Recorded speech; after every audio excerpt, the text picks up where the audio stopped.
Mushoku Tensei does not treat swordsmanship like a simple power level. A fighter does not become a sword king just because they can swing harder than everyone below them. Rank depends on training, battle aura, mastery of a school's core techniques, and, at the highest levels, the right to carry that school's title. Across the Sword God, Water God, and North God styles, there are 7 broad ranks: beginner, intermediate, advanced, saint, king, emperor, and god. But those names can be misleading. An advanced fighter in one school may fight very differently from an advanced fighter in another, and from saint rank onward, each school begins judging its disciples by its own philosophy. So today, we are breaking down all 7 swordsmanship ranks in Mushoku Tensei, what each level actually means, and the characters who best show the difference between technique, talent, and true combat power. This video contains major light novel spoilers. Beginner rank is exactly what it sounds like, the foundation. Students build basic strength, learn posture, footwork, distance, and the safest way to handle a weapon. At this point, the goal is not to defeat powerful enemies, it is to stop wasting movement and develop habits that will not get you killed later. Rudius began with Paul, who was an extremely talented swordsman, but a poor teacher for someone who needed clear explanations. Paul had reached advanced rank in all 3 major styles, yet he often taught through instinct. Move like this, feel the timing, attack when it feels right. That worked for Paul. It did not work for a child who wanted every movement broken down logically. Eris had the opposite problem. She possessed natural physical talent, but almost no discipline. Ghislaine gave that talent structure, while Ruijerd later taught her how fighting changes when mistakes have real consequences. The Grey Rat household also shows how ordinary this first stage is. Rudius helps Norn with basic practice, and Eris later trains the children with wooden swords. Beginner rank is not impressive, but every monster at the top of the system started here, learning how to stand, breathe, and swing without falling apart.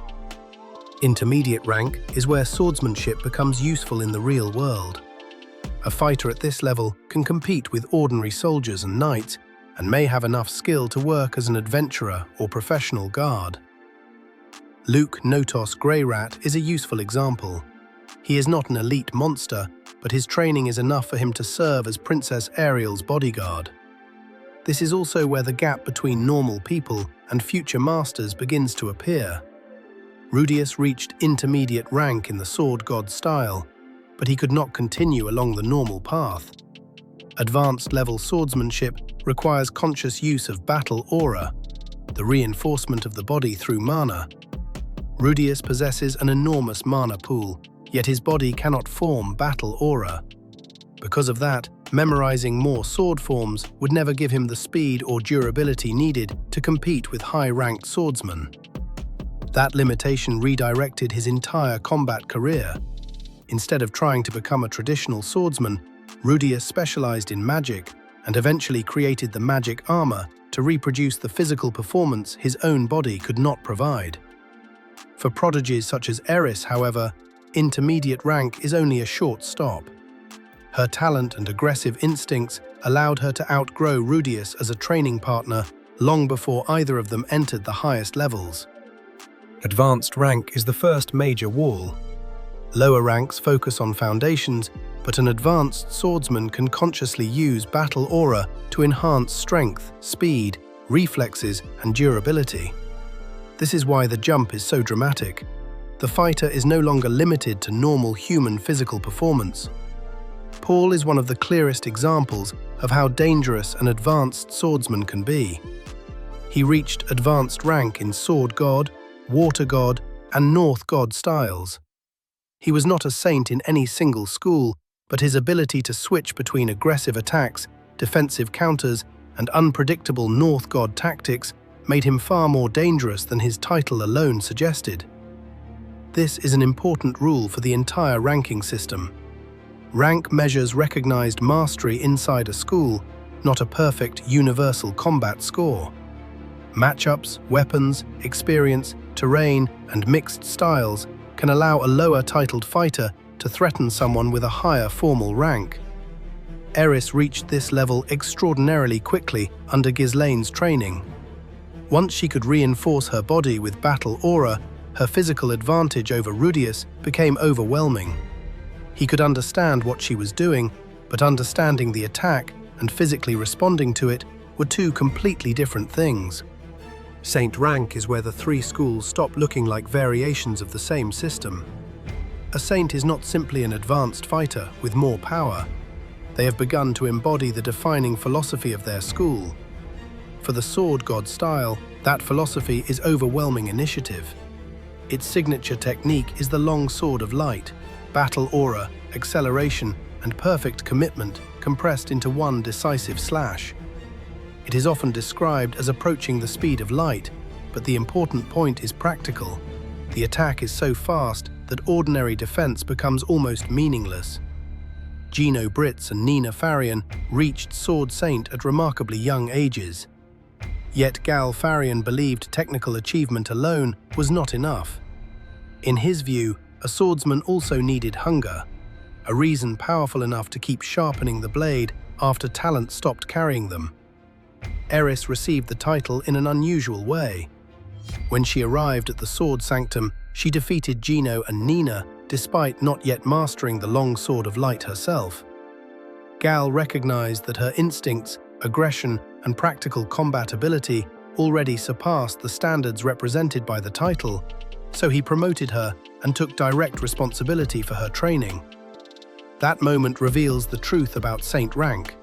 Techniques matter, but a master may also judge whether a student has already become something more dangerous than the checklist suggests. King rank belongs to the small group of swordsmen whose names are known far beyond a single dojo.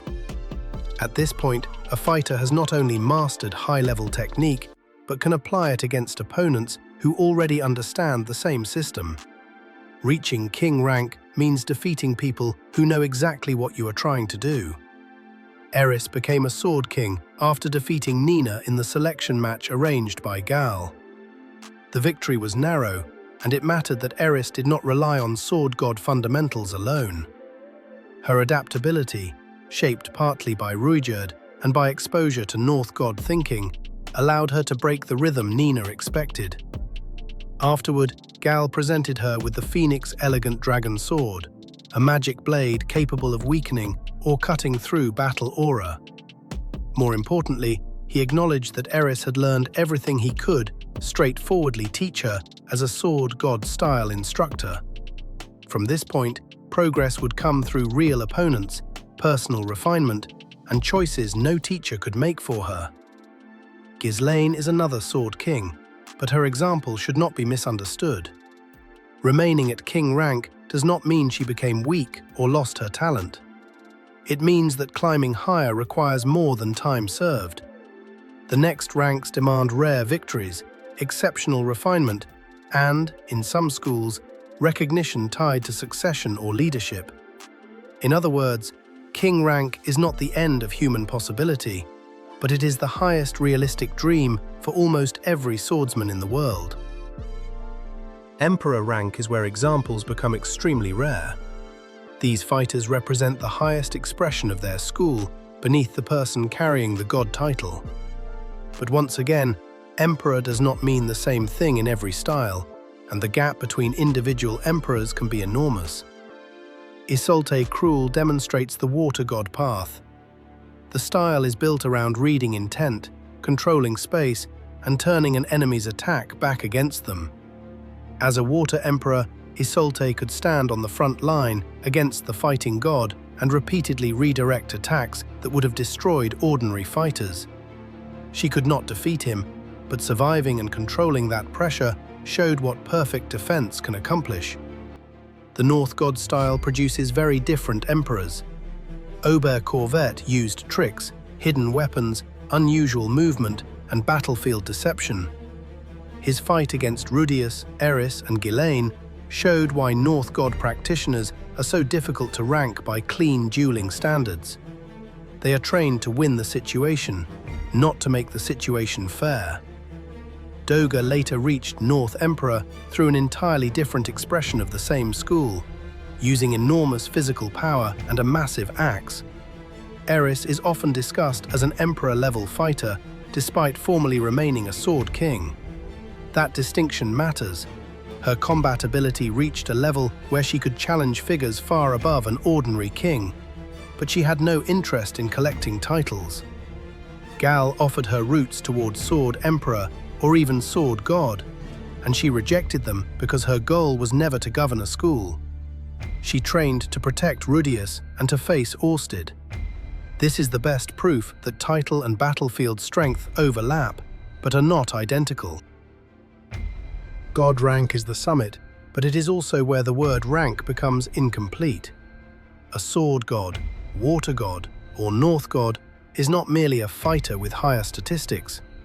The title represents leadership, legitimacy, and the living continuation of a school. That is why each style has different rules. The sword god style follows the most direct law: defeat the current sword god and take the title. Gino Britz did exactly that. His motivation was surprisingly personal. He wanted a future with Nina, but that clear desire transformed a talented, passive student into someone capable of surpassing Gal Farian. Gino's victory was not a ceremonial promotion. He defeated the reigning sword god in a decisive exchange and inherited the position. The water god style is more structured. A successor must master at least 3 of the school's 5 secret arts. Rita Rea held the title because she had mastered 3, including the 2 most difficult, then combined them into the Deprivation Sword Kingdom, a terrifying counter-domain that could strike in every direction the instant someone within range moved. Isolde later met the succession requirement and became the next water god. The North God style is the strangest. More than one North God may exist at the same time because recognition can be divided among different branches and successors. This is how multiple generations of Kalman could carry the title without following the single throne structure of the other schools. Alexander Rybak, Kalman III, combines North God technique with the King Dragon sword, Kajakut, making it difficult to separate his personal skill from the terrifying power of his weapon. And that is the final lesson of Mushoku Tensei's sword system.